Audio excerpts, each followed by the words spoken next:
திருப்பதியில நடக்கக்கூடிய மாபெரும் கோவில் மாநாடு எதுக்கு, அதுவும் இப்ப அப்படின்னு கேட்க தோணும். அதுவும் கூட பார்க்கும்போது 17ஆம் தேதி முதல் 19ஆம் தேதி வரை இருக்கக்கூடிய இந்த 3 நாள்ல மாபெரும் மாநாடு நடக்குது. இதுல என்ன சுவாரஸ்யமான விஷயம் அப்படின்னா, உலக அளவுல இருக்கக்கூடிய பிரபலமான 32 லட்சம் கோவில்களை ஒரே கூட்டமைப்பின் கீழே கொண்டு வர மாபெரும் முன்னெடுப்பு இப்ப எடுத்து இருக்கிறாங்க. இதனுடைய முக்கிய நோக்கமே உலகம் முழுக்க ஆன்மீகத்தை இன்னும் பலப்படுத்தணும் அப்படிங்கறதா. அடுத்ததா உலகம் முழுக்க இருக்கக்கூடிய பிரசித்தி பெற்ற கோவில்களுடைய சிறப்பு அம்சங்களை தெரிந்து கொண்டு ஒரு நாட்டுல இருந்து மற்ற நாட்டுக்கு போகும்போது அந்த கோவிலுக்கு சென்று ஆன்மீக சுற்றுலாவை அடுத்த கட்டத்துக்கு எடுத்து செல்லணும் அப்படின்னு இப்ப பக்காவா திட்டமிட்டு இருக்கிறாங்க. இது யாரு பண்றது அப்படின்னு கேள்வி வரும் இல்லையா? தி international temple convention and expo 2025 மும்பையில் இருந்து செயல்பட்டு வரக்கூடிய இந்த அமைப்பு உலகில் இருக்கக்கூடிய கோவில்களை ஒன்றாக இணைப்பது மட்டுமே இல்லாம கோவில்களை நிர்வகிக்கக்கூடிய ஆன்மீக தலைவர்களையும் ஒன்றிணைக்கிறாங்க.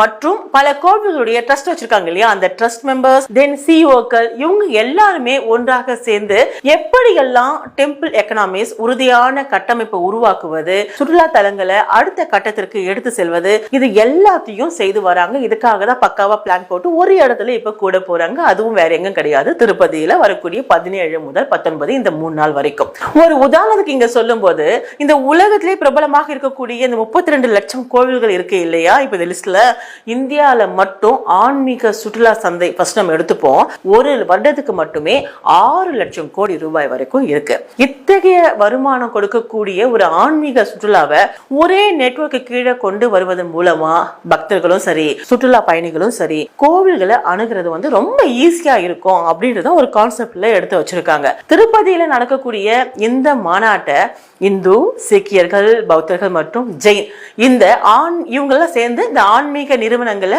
ஒன்று இணைச்சு நடத்தப்படுது. ஆல்ரெடி இவங்க எல்லாருமே ஒரு ஆன்மீக இயக்கங்கள் வச்சிருப்பாங்க இல்லையா, சோ அந்தந்த கூட்டமைப்பு அந்தந்த இயக்கங்கள் எல்லாமே ஒன்றிணைஞ்சு பேசி இந்த கூட்டமைப்பின் கீழே கொண்டு வரதுக்காக ஏற்கனவே மீட்டிங் எல்லாம் நடந்து முடிஞ்சு எல்லாரும் அக்செப்ட் பண்ணதுக்கு அப்புறம் இந்த எக்ஸ்போ பண்றாங்க. இந்த எக்ஸ்போ இவங்க எல்லாருமே சேர்ந்து கலந்து இந்த மாநாட்டுல 2000 டிவோஷனல் இன்ஸ்டிடியூஷன்ஸ் 58 நாடுகள்ல இருந்து கலந்துக்க போறாங்க. 111 பேச்சாளர்கள், ஆன்மீக பேச்சாளர்கள் சொற்பொழிவும் பண்ண போறாங்க. தாண்டி முக்கியமான இன்ஃபர்மேஷன்ஸ் எல்லாமே அங்க பேச போறாங்க. 15 ஒர்க் ஷாப்ஸும் கண்டக்ட் பண்றாங்க. 60 ஸ்டால்ஸும் போடுறாங்க. இது எல்லாமே இடம்பெறுது இந்த திருப்பதியில் நடக்கக்கூடிய இந்த 3 நாள் எக்ஸ்போல. ITCX 2025 international temple convention expo 2025 that is. So இந்திய அரசின் சுற்றுலாத்துறையோட ஆதரவோடு சேர்ந்துதான் MTDC Maharashtra tourism development corporation உடன் இணைந்து இந்த மாநாட்டை சிறப்பாக நடத்த திட்டமிட்டு இருக்காங்க. ஆந்திரா, கேரளா, கர்நாடகா இன்னும் சில மாநிலங்களை சேர்ந்துதான் இந்த வேலையை எடுத்து பண்றாங்க.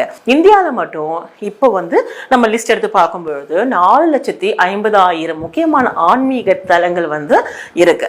இந்த இடத்துல ஒரு பாயிண்ட் கனெக்ட் பண்ணி நம்ம பார்க்கும்போது ஒரு ஈவென்ட்ஸும் கண்டக்ட் பண்றாங்க.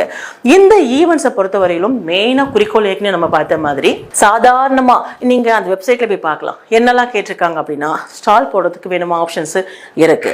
அதே மாதிரி நீங்க ஒரு ஸ்பான்சரா அங்க ஜாயின் பண்ணலாம். நீங்க ஒரு டெம்பிள் எடுத்துக்கிட்டு இருக்கீங்க, ஒரு ட்ரஸ்ட் வச்சிருக்கீங்களா, ஓகே, உங்க டெம்பிளை ஆஸ் எ ட்ரஸ்டியா நீங்க உள்ள நுழையலாம். சோ ரிஜிஸ்டர் பண்ண வேண்டியதுக்கு அந்த வெப்சைட்லயே கொடுத்திருக்காங்க. சோ ரிஜிஸ்டர் பண்ணும்போது நீங்க ஆல்ரெடி லிஸ்ட் எடுத்துக்கக்கூடிய 32 லட்சம் கோவில்கள் லிஸ்ட்ல நீங்க யாராவது நீங்க பார்த்துட்டு இருந்தாலோ வச்சுட்டு இருந்தாலோ நீங்க கூட கலந்துக்கலாம் அப்படின்ற மாதிரி ஒரு ஆப்ஷன்ஸை கிரியேட் பண்றாங்க. இட் மீன்ஸ் மிகப்பெரிய பிரசித்தி பெற்ற ஃபேமஸான டெம்பிள் மட்டும் தான் லிஸ்ட்ல வரணும், இல்ல அந்த கோவில்கள் மூலமா கிடைக்கக்கூடிய வருமானம் மட்டும் தான் எய்ம் அப்படி இல்லாம மூலை முடுக்கில் இருக்கக்கூடிய ஒரு கிராமத்தில் இருந்த கோவிலாக இருந்தாலும் சரி, மிகவும் பிரசித்தி பெற்ற மிகப்பெரிய டவுன்ல இருக்கக்கூடிய மாபெரும் கோவிலாக இருந்தாலும் சரி, எல்லாமே ஒண்ணுதான், ஒரே ஒரு குறிக்கோள் தான், எல்லாத்தையும் கனெக்ட் பண்ணணும், அருமை பெருமைகளை உலக மக்களுக்கு தெரியப்படுத்தணும் அப்படிங்கிற ஒரு முன்னெடுப்பை தான் இந்திய அரசாங்கம் அதாவது இந்த அமைப்பு எடுத்திருக்கு. இந்த அமைப்புக்கு பார்க்கும் பொழுது கவர்மெண்ட் சைட்ல இருந்து மிகப்பெரிய சப்போர்ட் கிடைச்சிக்கிட்டு இருக்கு அப்படின்ற ஒரு விஷயத்தை நான் இங்க சொல்லி இதோட இந்த டாபிக்கை நான் முடிச்சுக்கிறேன். இதை பத்தி நீங்க என்ன நினைக்கிறீங்களோ உங்களுடைய பதிவுகளை